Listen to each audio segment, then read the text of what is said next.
할렐루야 샬롬하고 뒤에서부터 인사합니다. 할렐루야 샬롬 샬롬 샬롬 샬롬 샬롬. 하나님 사랑합니다. 여러분 주 안에서 사랑합니다. 5절 말미에 있죠. 여호와께서 이같이 하시면 왜 이렇게 하셨는지 우리 함께 은혜를 나눕니다. 9장 전체 중요한 부분들 보고 우리 성경 읽을 때 19절까지 읽고 묵상을 기도로 나누도록 하죠.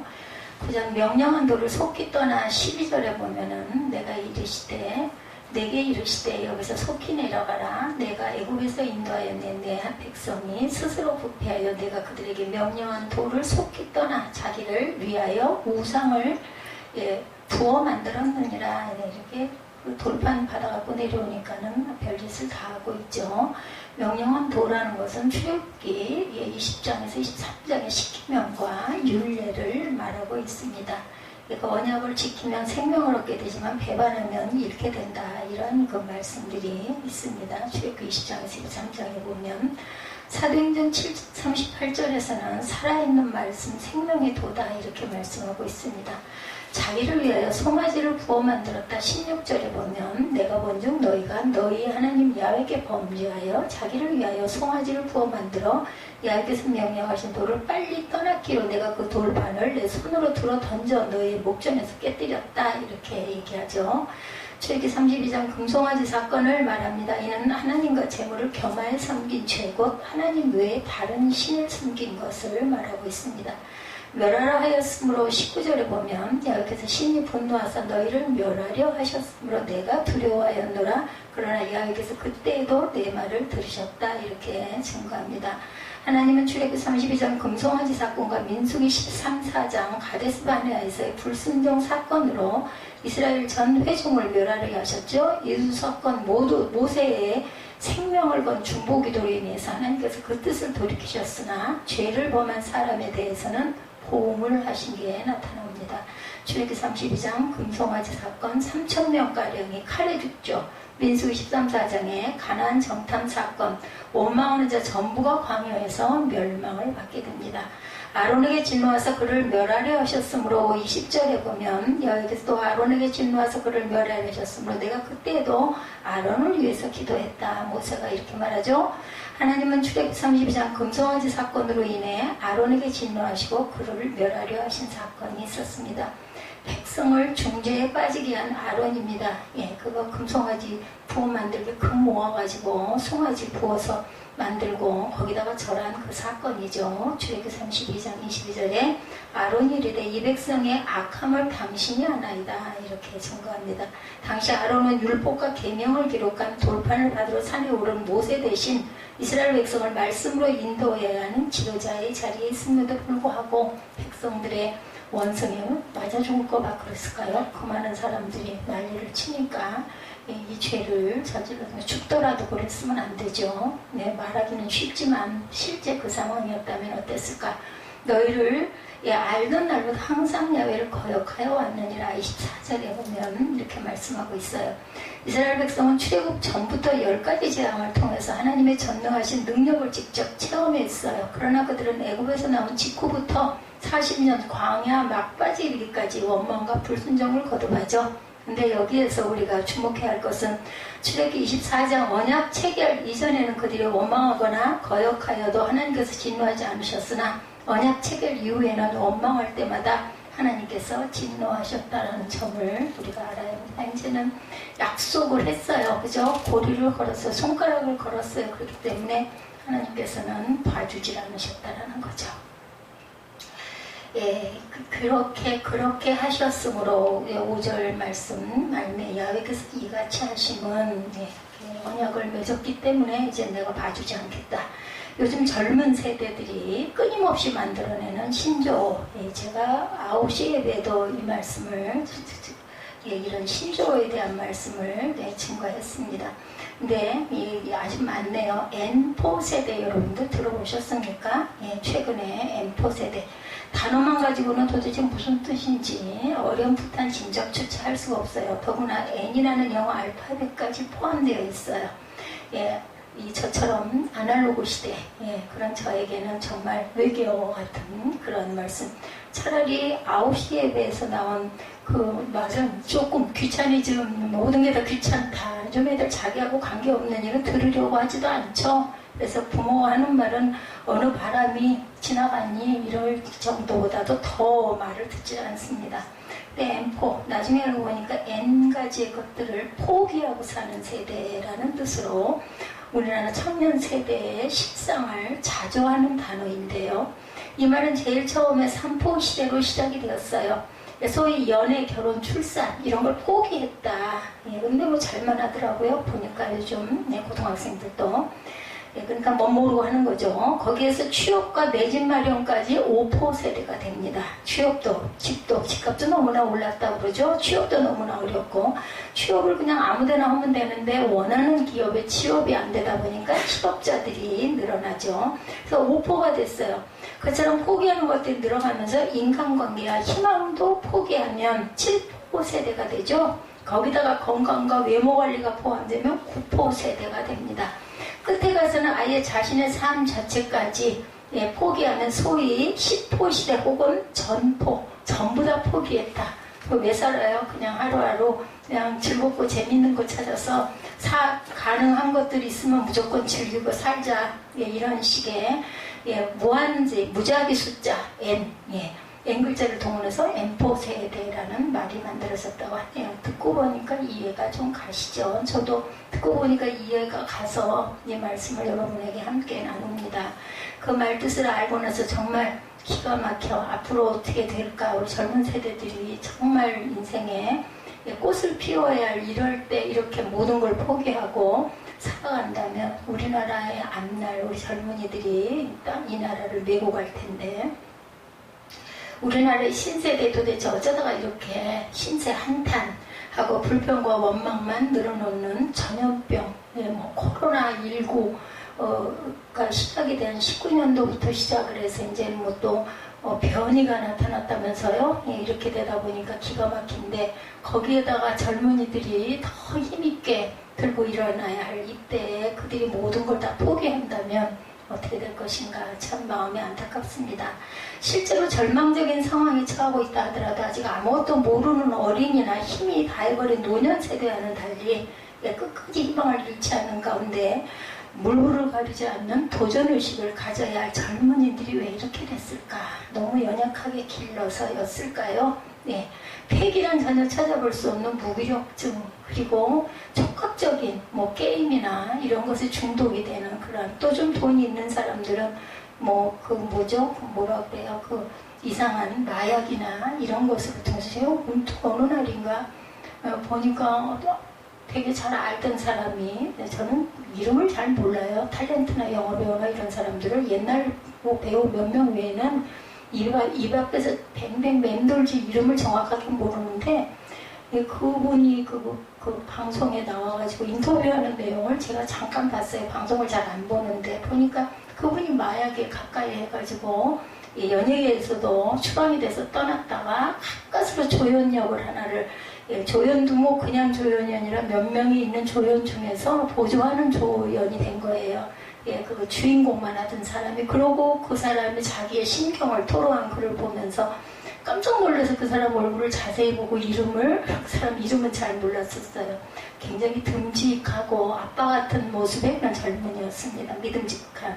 그분이 뭐라 그러냐면요, 그 감독님이 자신을 인정해주고 써주신 게 얼마나 감사했는지 모른대요. 그전에는 모든 것이 다 자기가 누릴 수 있는 것들이었는데 그 마약으로 인해서 모든 게 다 끊어지고 이렇게 고통을 당하고 마약을 끊었다고 하더라고요. 그러니까 또 다시 활동을 할 수 있었는데, 그런데 그 발탁되는 게 조연의 조연, 작은 역을 하나 발탁을 받아서 하는데도 그렇게 눈물이 나도록 감사했고, 내가 지금까지 누린 게 정말 귀한 거였구나라는 걸 깨달았다, 이런 얘기하는 걸 들으면서 저도 공감을 했습니다. 우리 정말 언제 공기가 좋은 곳에 대해서 감사했습니까? 마스크 안 쓰고 막 얘기하고 떠들고 입에 개고픔을 물면서 떠들어대도 누가 뭐라고 하는 사람이 없었는데, 아까 우리 전민혁 형제하고 예지가 마스크를 쓰고 찬양할 때는 좀 벗었으면 좋겠다는 마음이 들었지만 그걸 뭐라 할 수도 없고 그 찬양이 제대로 되겠습니까? 근데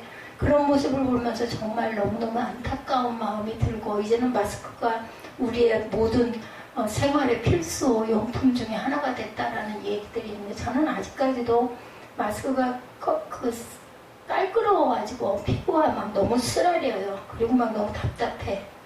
그러니 제가 만약에 직장인이었다면 어땠을까? 이 시대에 요 나이에 있으니 그나마 들어앉아있는 시간이 많으니까 잘 견디는 게 아닌가. 그것도 감사해야 되겠다 이런 생각을 했습니다. 제3세계의 최극빈국에 살고 있는 사람처럼 흑수저 인생이라느니 헬 조선이라는 따위 희한한 신조어들이 점점 자꾸 양산이 돼서 늘어나죠. 내 인생을 저주하는 악습이 왜 이렇게 갈수록 늘어나고 있는가. 되게 잘 자랐으면서 부모가 기르면서 회초리 때리지 않고 매를 한 대도 안 맞고 저도 어렸을 때 많이 맞고 자랐어요. 또 여러분들도 40대 이상 되시는 분들은 30대 중후반도 마찬가지고 부모님에게 그러게 어떤 분은 어머니는 그러시더라고요. 아이를 한 대도 안 때렸다. 이런 부모님도 계시긴 하더라고요. 간혹. 그리고 이 자식 소리도 안 했대요. 참 대단하다 저는 생각이 듭니다. 아이들이 잘못하잖아요. 그러면은 야단을 치기도 하고 그래도 끝까지 고집부리고 말 안 들으면은 회초리가 가기도 하고 그런데 그것만 기억을 하는 자녀들도 있더라고요. 매를 맞았다. 이 사실 하나만 가지고 잘 때라고 때렸겠지. 물론 거기 이제 부모의 이제 화가 같이 섞일 수 있죠. 그것도 부모도 잘못한 겁니다. 저도 잘못한 부분이 있지만은 얼마나 저를 사랑했는데 그런 얘기를 들으면 참 가슴이 아팠어요. 깜짝 놀라면서 내가 너를 얼마나 사랑했는데 했더니 깜짝 놀라면서 나를 얼마나 때려줬는데 그 소리를 듣고 내가 정말 할 말을 잃었어요.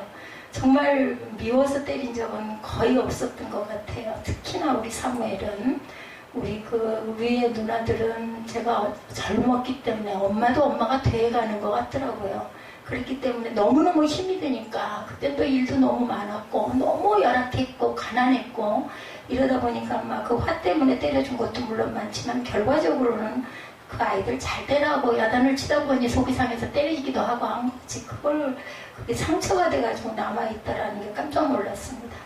절대로 그런 삶을 살아가지는 말아야 할 건데 본인을 위해서죠. 본인을 위해서. 그래서 보면 아이들이 재수없다, 재수없는 인생이다, 나는 정말 저주받을 인생이다, 지옥 같은 세상이다, 이런 정말 원망과 이런 거 하는 거. 오늘 신명기 9장 말씀에도 이런 말씀들이 많이 나오죠. 이런 것처럼. 지금의 학생이나 청년 여러분들의 그 부모님이나 저희 윗대들, 그죠? 이 지구상의 다른 나라 사람들과 비교할 때 얼마나 복스럽고 저는 아주 깜짝 놀래요. 대한민국 남한에서 이 나이에 배 안 골고 그저 누리고 싶은 거 많이 누렸습니다. 저는 어떤 면으로 부끄러운 것도 있지만 하나님의 은혜다라고 생각이 들어요. 그러다 보니까 지금 이런 걸 이렇게 깨달을 수 있고 혼자서도 새벽에 다들 보니까 새벽 예배들 안 드리더라고요. 교회들이. 우리 교회는 새벽 예배 없습니다. 중대형 교회라서 그런지는 모르지만 혼자도 얼마든지 예배 드리죠. 하나님이 보고 계시고 영상은 계속 나가고 있고 제가 언제까지나 설교를 할 수 있을지 모르는 안타까움이 있다 보니 더더군다나 그렇기도 하지만 일주일이면 조금 몰아서 찍기는 하지만 어쨌든 간에서는 6, 7편 정도의 말씀을 묵상을 하면서 거기서 은혜도 받고 감사도 하고 얼마든지 혼자는 왜 예배를 못 드립니까? 드리면 되죠. 하나님께서 오늘 본문을 통해서 이스라엘의 신세대에게 일깨워주고 계시는 사실 바로 이런 것이죠. 이스라엘의 광야 세대는 그들의 부모인 출애굽 세대와 비교해 볼 때 주변의 이방 민족들과 견주어 볼 때 그야말로 비교도 안 될 엄청난 복을 누리게 된 특별한 세대였습니다. 그런데도 그걸 감사할 줄 모르는 거.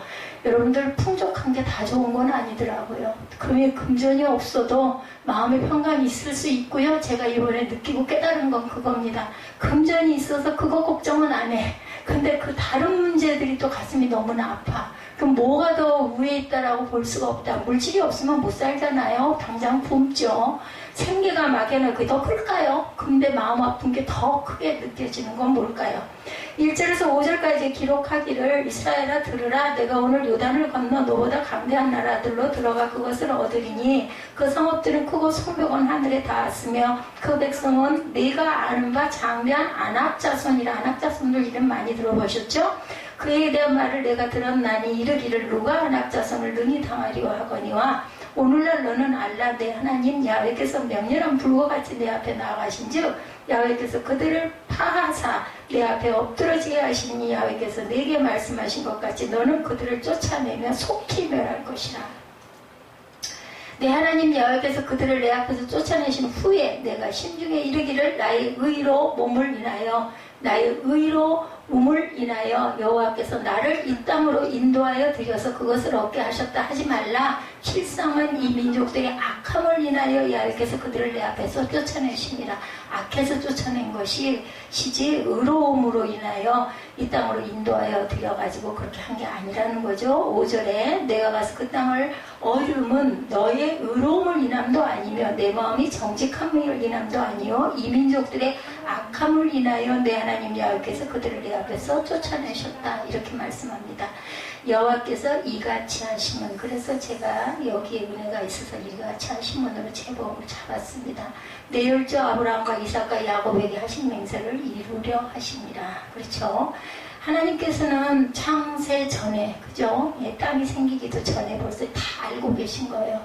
제가 이 나이에 이렇게 돼서 이렇게 몸이 불편한 데가 이렇게 많고 이렇게 서서 오늘은 또 특별히 그렇게 더 힘이 드네요. 잡아 누르는 게 너무나 심해가지고 서 있을 수가 없을 정도로 이제 무릎 관절이 감당을 못할 정도의 무게로 잡아 누르고 있어요.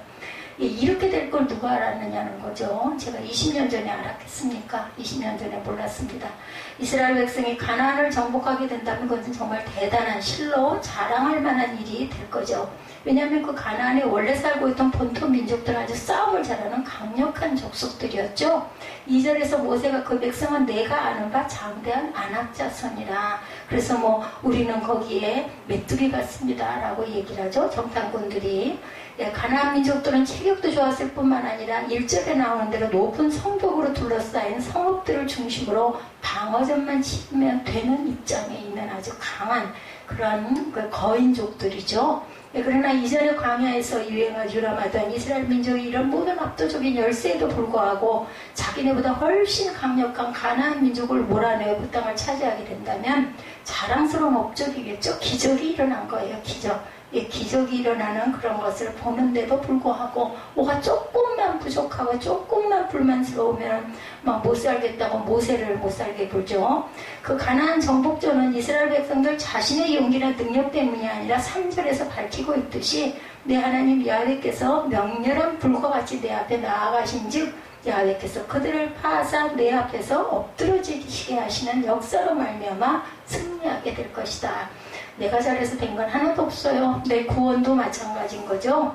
정말로 하나님의 긍휼로 사랑으로 내가 하나님의 눈에 띈 거예요. 그 작은 행동 하나 그걸 보고 칭찬하셔가지고 세워놓으신 거죠. 안 그랬으면 제가 이렇게 은혜를 이만큼 받았겠습니까? 은혜 받았어도 변화되는 게 너무나 작지만요.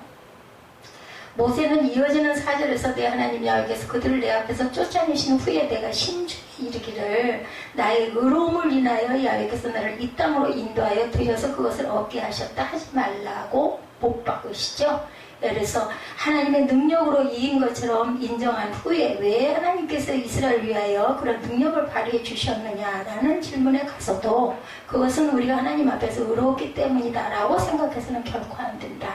의롭다 칭함을 받았지 의로운 자는 아무도 없다 그러죠. 한 사람도 없습니다. 계속되는 5절 상반절에도 내가 가서 그 땅을 얻으면 너의 의로움의 인함도 아니고 내 마음의 정직함으로 인함도 당연히 아니다. 그렇기 때문에 우리가 원수를 사랑해야 되는 거구나 라는 걸 제가 정말 부끄럽지만 깨달은 지가 얼마 안 돼요. 그죠? 하나님의 우리를 무조건 사랑하셨고 무조건 구원해 주셨기 때문에 우리 원수도 내가 사랑해야 되겠다. 용서해야 되겠다. 속된 표현을 설명을 빌리자면 이스라엘 백성이 무슨 예쁜 짓을 해서 하나님께서 그들로 하여금 가나안에 들어가게 해주신 것은 절대로 아니라는 거죠. 오히려 이스라엘 백성들의 광야 생활을 통하여 하나님 앞에 나타낸 것이라고는 6절 이하 24절까지 구구절절 나타나 있듯이 의로움은커녕 끝없이 반복되는 불평과 원망과 의심과 반역의 연속이다. 일부 사도행전 5장에서 제가 증거하고 열심히, 그죠? 전민혁 군이 예수 믿은 지가 얼마 안 되다고 하다 보니까 열심히 들으니까 제가 막 기뻐가지고 설명을 열심히 하다가 예배 시간이 조금 길어졌는데요. 맞아요. 예, 우리가 의로운 자가 누가 있겠고 온전한 자가 누가 있겠습니까? 하나님께서 그나마 작은 모습 하나를 보고 우리를 건져주시고 구원해 주신 것. 그렇기 때문에 우리가 믿음이라고 하는 것은 할 수 있는 것을 하는 게 순종이고 믿음이 아니라 할 수 없고 불가능하고 말도 안 되는 것 같은 기적적인 것을 믿고 그대로 따르고 행하는 것이 바로 믿음이구나. 제가 오늘 그 부분에 다시 한번 은혜를 받았습니다. 우리가 머릿속으로 계산할 때는 아이고 그거 그렇게 그 힘든 걸 내가 어떻게 감당을 해 이지만 그거 안 되는 거를 아멘 하고 믿고 따를 때 하나님께서 내 대신 일해 주시지 내가 할 수 있는 거라는 거 그럼 네가 해라 그러고 놔두신다라는 거죠. 내가 하나님의 말씀과 하나님의 은혜는 우리의 숫자나 우리의 눈으로 보고 우리 생각으로 생각하는 것 같은 그런 역사가 아니라는 거. 그렇다면 도대체 하나님께서는 무슨 이유로 왜 이스라엘 백성을 가나안 땅에 들어가도록 해주셨을까? 바로 5절 하반절이죠. 여호와께서 이같이 하시면 내 열조 아브라함과 이삭과 야곱에게 내가 약속한 것을 지키기 위함이다. 예, 다윗에게도 그래서 끝까지 그거를 지켜주셔서 솔로몬 때에 망하지 않고 그 뒤 아들 때에 남북이 분열이 되게 하시죠. 하나님께서 당신의 신실하심을 보증하여서 아브라함과 이삭과 야곱에게 큰 민족과 큰 땅을 약속해 주셨고 그로 인하여 지금 이스라엘의 신세대는 끝내 가나안 복지로 들어갈 수 있게 되었다라는 거예요. 우리 조상들의 아브라함과 이삭과 야곱의 은혜로 그 후대들이 그곳에 가나안 땅에 들어갈 수 있게 되었다. 그래서 우리가 예수를 잘 믿으면 너와 네 집이 구원을 받고 그렇게 하나님을 섬긴 그 대대로 아래 3, 4대까지 1000대까지 복을 주고 잘못된 것은 3, 4대까지 내가 그 책임을 묻겠다라는 말씀이 얼마나 큰 우리에게 은혜인가 하는 생각을 해야 합니다. 그래서 우리나라 청소년 세대가 현재 누리고 있는 복들이 얼마나 많고 큰지 정말 잘 사는 시대 아니에요? 제가 기억을 해도 3, 40년 전만 해도 생각지도 못했던 기적이 막 일어난 거예요. 저도 그런 생각을 했던 적이 있었거든요. 그 공중전화 박스를 찾으면서 삐삐가 왔는데 빨리 전화는 해야 되겠고 전화는 걸어야 되는데 정말 공중전화 박스는 줄이 있는 대로 서져 있고 그때 그 불편했던 게 그때 무선기들 또 그 카폰이라고 그러지 이만큼 큰 게 그 다음에 좀 나왔지만 아이고 전화를 혼자 좀 들고 다니면 얼마나 삐삐같이 들고 다니면 얼마나 좋을까 했는데 지금 꼬마까지 다 전화기 하나씩 들고 있죠. 예, 태어날 때부터 행복한 환경 속에 자란 세대는 그 모든 것들을 그저 당연한 것으로 여기는 게 좀 문제다라는 거예요. 지금의 저와 여러분들 제가 누리지를 못한다니까요. 지금도 계란 하나를 온전하게 혼자서 후라이를 못해 먹어가지고 어저께 밤에는 일부러 계란 하나를 깨뜨려가지고 라면이라는 걸 한번 끓여 먹었는데 정말로 맛이 없었습니다. 3, 40년 전만 해도 정말 꿈같은 말들, 일들입니다. 정말 라면이 그 계란 넣는 라면 난 비려서 싫어해요. 근데 나는 아들은 꼬박꼬박 아침마다 계란 2개를 그걸 만들어가지고 롤을 만들어서 맨날 주면서 그걸 개를 먹이면서부터는 아예 계란은 옆에도 가지도 않아. 카스테라를 2번 사 먹었죠. 그랬는데 카스테라를 제 아침 밥으로 잘라서 놔주면서부터는 끝조각 떨어진 쪼가리 하나 이렇게 집어먹는 거. 바보예요. 누구를 말할 수가 없어. 나는 왜 이렇게 바본지 몰라. 근데 그 심령을 너무 몰라주니까 너무나 마음이 아프더라고요. 입으로 일일이 그러면 내 부모도 그랬겠죠. 나도 우리 어머니 잘못된 못된 부분들을 그렇게 싫어했는데 돌아가시고 나니까 그 욕하고 고함 지르던 게 그렇게 그립더라고요. 근데 아마 요즘 아이들은 안 그럴 것 같아. 지긋지긋하게 나를 때려주고 잔소리 하더니 잘도 가는데 그렇게 생각하고. 글쎄요, 걔들이 나중에 자녀를 낳아서 기르고 철이 들면 기록을 할지 모르겠어요. 저도 참 괜찮게 부유하지는 않았지만 먹고 사는 것은 그렇게 어려움이 없이 자랐어요. 근데 예전에도 보면은 생선 반찬이 올라오면 서로 막 다 먹겠다고 난리를 치고 젓가락질을 하던 그런 시절. 지금은 안 그렇죠. 뭐 다이어트 해야 된다고 뭐 요즘에는 뭐 남학생이나 여학생이나 불문을 하고 쌀이 안 없어져요. 보니까 쌀이 그대로 있어. 봉지 뜯어가지고 지금 2번 밥을 했나요? 그럴 정도로 다행인 게 그래도 벌레가 나지 아직 안 나는 게 다행이에요. 몸매 걱정하고 다이어트 해야 하는 그러한 그 세대들. 예, 그런데 정말 그 배골코 보릿고개, 저희 엄마 때는 보릿고개가 있어가지고 엄마가 시집살이를 하시면서 그 호밀밥 보리도 못 먹고 호밀밥 한여름에 그걸 다들 점심을 굶어. 그러니까 아침밥 반 그릇을 남겨놨다가 그 호밀밥 반 그릇을 남겨놨다가 철없는 딸내미 이 딸 3살 때 4살 때 그거 물 말아서 밥 먹여줘야 된다고 그래가지고 밥을 이렇게 남겨놨다라는 얘기를 저도 들은 적이 있습니다.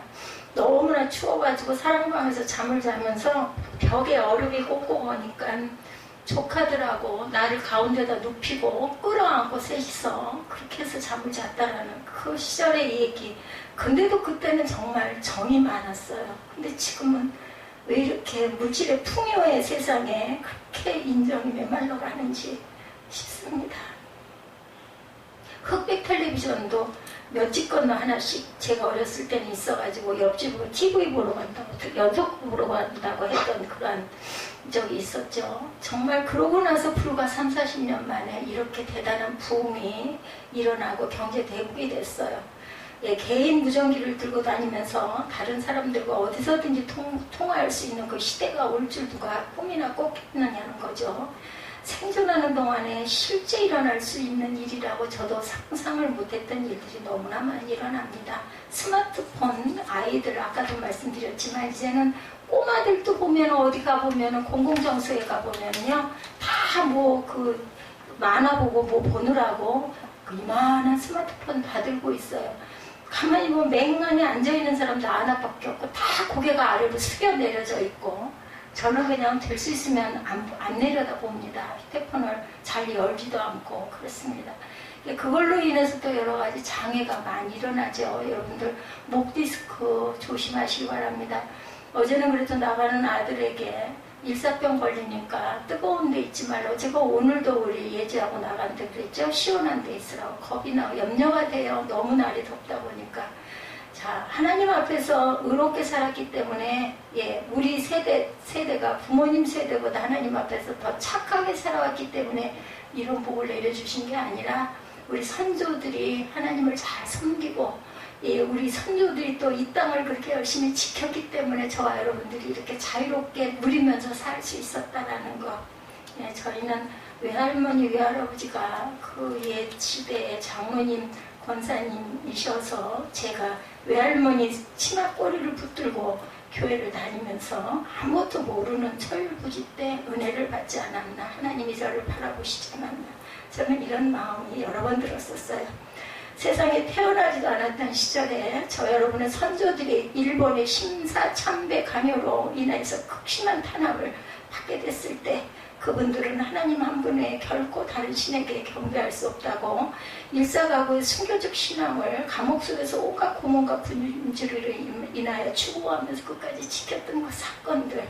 그래서 저는 몰랐는데 얼마 안 됐어요. 한 10년이나 됐을까요? 그때부터 현충일이 대단하게 느껴지고 6.25 동란 그 6월달을 저는 상당히 특별하게 생각을 합니다. 현충일부터 시작해서 불과 60여 년 전 공산주의자들의 불법 남침으로 대한민국 전체가 그야말로 풍전등화 같은 벼랑 위에 올라져 있을 때도 할아버지 할머니들이 이 민족 이 나라를 살려주옵소서 하고 기도했던 그 기도 소리, 저도 그 기억이 납니다. 정말 많이 기도했죠. 비기독 신자들은 다 반동문자라고 인민재판을 받고 총살을 당하는 가운데 자신의 피를 바로 지금 저 여러분의 발을 딛고 있는 이 곳곳에 스며들게 했던 그 사건. 그래서 일본에는 성령운동이 일어나지 않는다고 합니다. 피로 순교하는, 나라를 위해서 순교하는 그러한 일들이, 그 믿음을 위해서 순교하는 그러한 그 순교자들이 없대요. 일본에는 별로. 그러다 보니까 이 땅이 이렇게 부흥이 됐다라는 이야기를 제가 전에 들은 바가 있습니다. 기독교 신도들은 전부 다 반동문자다 해서 몰아서 죽였다고 그러죠. 그 열조들은 그것만이 이 조국과 후손이 하나님의 복을 받을 수 있다라고 굳게 믿은 거예요. 참 보면은 우리 선조들, 그리고 또 이 구약에 나오는 그런 그 많은 그 백성들 보면요, 얼마나 순진했는지 몰라요. 큰일 날 줄 알고 막 그런데 요즘에 어디 그렇습니까? 그래서 보면 지금 우리가 그 덕을 열심히 고스란히 받고 있다라는 거, 잘 되면 내 탓이고 못 되면 조상 탓이라는 속담이 요즘에 청소년들에게 정말 딱 들어맞는 그런 말인데, 흑수저 인생으로 태어난 것이나 엠보세대에 살게 된 것이다. 기성세대가 잘못해서 우리가 억울하게 이 꼴이 됐다라는 생각을 하는 거, 이런 젊은이들. 그런 배은망덕하게 짝이 없는 소리에 절대로 휩쓸려서는 안 되겠다. 제가 오늘 그 전민영 형제를 보면서 집이 멀다는데 이 예배에 참석하기 위해서 도대체 저 학생은 얼마나 일찍 일어났을까? 아마 6시에 일어났어야 여기를 9시에 도착을 하지 않았을까? 씻고 차리고. 근데 그 목걸이는 빨리 바꿔줘야겠더라고. 지금도 성당 목걸이를 때가 끼어가지고 시커멓으로만 그 성당 목걸이를 항상 똑같은 모습으로 가슴에다 달고 있어서 그거 아마 금이라 잘 못할 거예요. 이미테이션을 하나, 우리 기독교 목걸이를, 십자가 목걸이를 하나 해서 걸게 하고, 특별한 때는 그 목걸이를 하게 해야 되죠. 오늘도 눈에 거슬리게 보이더라고요.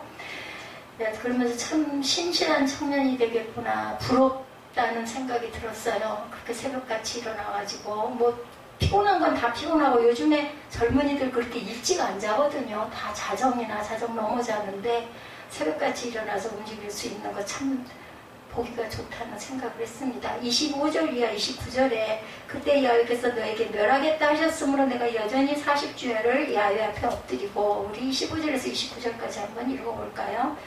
그때 야훼께서 너희를 멸하겠다 하셨으므로 내가 여전히 40주야를 야훼 앞에 엎드리고. 26절입니다. 야훼께 간구하여 이르되 주 야훼여, 주께서 큰 위엄으로 속량하시고 강한 손으로 애굽에서 인도하여 내신 주의 백성 곧 주의 기업을 멸하지 마옵소서. 주의 종 아브라함과 이삭과 야곱을 생각하사 이 백성의 완악함과 악과 죄를 보지 마옵소서. 주께서 우리를 인도하여 내신 그 땅 백성이 말하기를 야훼께서 그들에게 허락하신 땅으로 그들을 인도하여 드릴 만한 능력도 없고 그들을 미워하기도 하사 곧 광야에서 죽이려고 인도하여 내셨다 할까 두려워하나이다. 그들은 주의 큰 능력과 표심팔로 인도하여 내신 주의 백성 곧 주의 기업이로소이다 하였노라. 모세가 참 기도를 정말 기가 막히게 말씀 입각해서 잘한 것 같아요. 하나님께서 저와 약속하시지 않았습니까? 하고 그걸 딱 들어서 찍어서 기도를 하는 이러한 거 아주 정말 모세가 말을 잘 못했다고 그러죠? 어느라고. 그런데도 기도는 이렇게 잘해요. 그러니까 말을 잘 못해도 기도를 잘하는 사람은 엄청 잘하더라고요. 바로 앞에 나온 23절 하반절에서 너희가 너희 하나님 야훼의 명령을 거역하여 믿지 아니하고 그 말씀을 듣지 아니하였나니라고 언급하고 있는 대로 이스라엘 백성들은 상습적으로 하나님 말씀에 불순종을 많이 했어요. 그랬다가 또 기적이 보이면 또 홍해바다가 갈라지거나 하면 어이구나 하고 했다가 또 금방 또 며칠 안 가가지고 또 그렇게 못되게 굴고 우리의 모습이나 다를 게 하나도 없죠. 말 안 듣는 자녀를 둔 그 어느 부모가 좋아하겠으며, 특히 끝까지 부모의 뜻을 거역하는 자식의 어느 부모가 뭘 남겨주고 싶은 마음이야 들겠느냐는 거죠. 하나님도 마찬가지 아닐까 그렇게 생각을 하면, 이스라엘 백성 역시 하나님의 말씀을 거역하고 믿지 아니하고 듣지 아니하는 악습을 40년 동안이나 계속 반복을 했다는 겁니다. 그런데도 하나님께서는 무슨 이유에서인지 이스라엘 백성으로 하여금 끝내 가나안 복지에 들어가도록 해주신 것, 아까 우리 읽었죠? 아브라함과 이삭과 야곱과의 맹세, 그것을 이루려 하십니다. 주의 백성 곧 주의 기업이었기 때문이다. 여기서 주의 백성이라는 말은 이스라엘의 하나님께서 친히 선택하신 하나님만의 소유물임을 강조합니다. 선민이죠. 선택한 민족.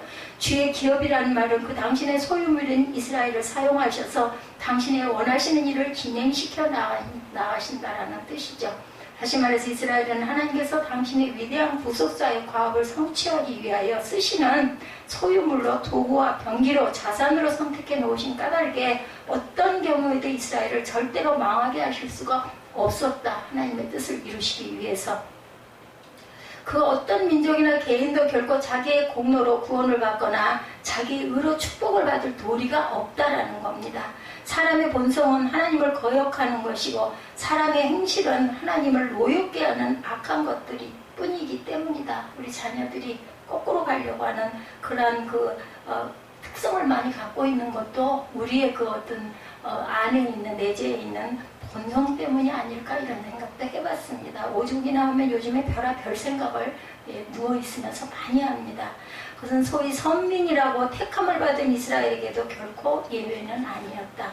어느 한순간에 벼랑간에가 저렇게 많이 바뀌니까 별별 생각을 다 해봅니다.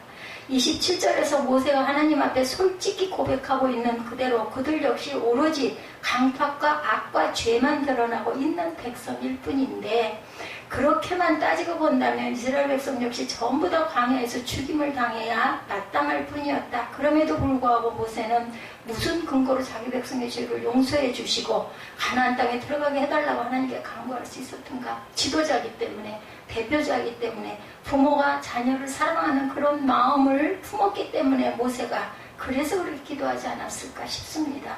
왜냐하면 바로 28절에서 모세가 하나님께 탄원하고 있듯이 이스라엘 백성들이 자신의 불순종으로 인하여 다 광야에서 죽어버린다면 주께서 우리를 인도하여 내신 그 땅 백성, 바로 애굽 사람들이 야훼께서 그들에게 허락하신 땅으로 그들을 인도하여 드릴 능력도 없고 그들을 미워도 하사 광야에서 죽이려고 인도하여 내셨다라고 다른 민족들이 비웃지 않겠습니까? 이렇게 얘기한 거예요. 그러다 보니까 하나님, 그러니 그들을 건져주시옵소서, 이렇게 기도한 거죠. 이스라엘 백성이 망한다면 그것은 그들이 당신의 백성과 기업으로 택하신 하나님께 대한 불명예로 돌아올 것입니다. 물론 하나님께서는 당신의 이름이 우상숭배하는 이방인들로부터 그런 식으로 먹칠을 당하게 하실 분은 결코 아니시죠. 물론 아주 간단히 말해서 하나님은 당신의 택자를 어떤 경우에도 아무리 그들이 불순종하고 패역해도 결국은 당신의 영광을 위해서 구원해 주지 않을 수가 없으셨겠죠. 이것이 바로 저와 여러분들에게 은혜 중에 은혜라고. 그래서 우리가 이렇게 은혜의 동산에 이렇게 거하고 이렇게 시원하게 에어컨 속에서 예배할 수 있는, 예전에 수십 년 전에는 부흥회 하면 그 뜨거운 7, 8월에 찌는 7, 8월에 이런 성전이 어디 있어요. 천막 치고 돗자리 깔고 막 그 펄펄 끓는 속에서 땀을 줄줄이 흘리면서 선풍기가 어디 있어요. 막 하나라 못하 달래서 윙윙거리는 그런 거 뒤에서 앞으로 그거 있는 것도 너무 감사하죠. 더운지도 모르고 그렇게 예배드리고 울고 불고 뛰고 했던 그러한 거 기억이 납니다.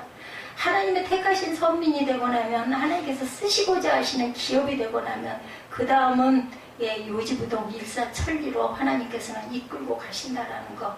하나님께서는 당신에게 구원해 주기로 작정하신 자는 문자 그대로 단 한 명의 예외도 없이 반드시 구원을 하시는 하나님. 여기서 사람의 노력이나 공로란 눈꼽만큼도 들어있지 않다라는 거죠. 내가 잘나서가 절대로 아니라는 겁니다. 세상에서 아무리 마음이 착한 사람이라 해도, 인간사에서 어떤 선한 일을 평생토록 한 사람이라 해도 그것 때문에 구원을 받게 된 것은 아니다. 100% 하나님께서 창세전부터 당신의 선민으로, 백성으로 선택해 놓으셨고 당신의 기업으로 사용하실 것을 예정해 놓으셨기 때문이죠. 그래서 그런 말씀이죠. 왜 야곱을 선택하셨는가? 왜 에서를 미워하셨는가? 이런 말씀이 나옵니다. 그러니 그 사실을 깨달은 성도라면 어떻게 우리가 감사하지 않을 수가 있겠는가? 내가 선행을 쌓아서 그 대가로 구원을 받게 된 것이 아니라 오직 하나님께서 천에 하나 아내 하나 나 같은 죄인을 선택해 주셔서 어린 양의 피로 성량해 주시고 애굽으로부터 이끌어내 주시고 저 가나안에 도달할 때까지 큰 능력과 펴진 팔로 인도해 주실 것을 진심으로 믿고 있다면 어떻게 우리가 무조건 감사하지 않겠느냐는 거죠. 예, 유년 시절, 청소년 시절을 저와 여러분들 보내면서 스스로 하나님을 찾으려 하지는 않았던 본질적인 악인. 예, 저는 근데 참 신통하게도 어린 날 그 많은 이사를 다니면서 제일 먼저 이사 와가지고 쫓아가서 들여다본 거는 교회였습니다. 예, 어느 교회를 갈 수 있을까 이걸 굉장히 사모했던 것 같아요. 예, 여러분이 부모님의 손에 이끌려 예, 우리 교회 학교 다니는 그러한 그 아이들 정말 축복이죠. 그래서 우리가 너와 내 집이 구원을 받으리라. 자녀가 예수를 믿어가지고 부모가 또한 구원을 거꾸로 받는 경우도 있습니다. 예, 우리가 항상 주님을 묵상하는 하나님의 귀한 자녀들 구원의 확신 그것을 가지고 우리 아랫세대들 그리고 우리 이웃들을 위해서 항상 기도하고 예, 지옥에 가지 않도록 구원을 이루고 갈 수 있는 그 놀랍고 특권적인 혜택을 받는 저와 여러분들이 되시기를 주님의 이름으로 축복합니다.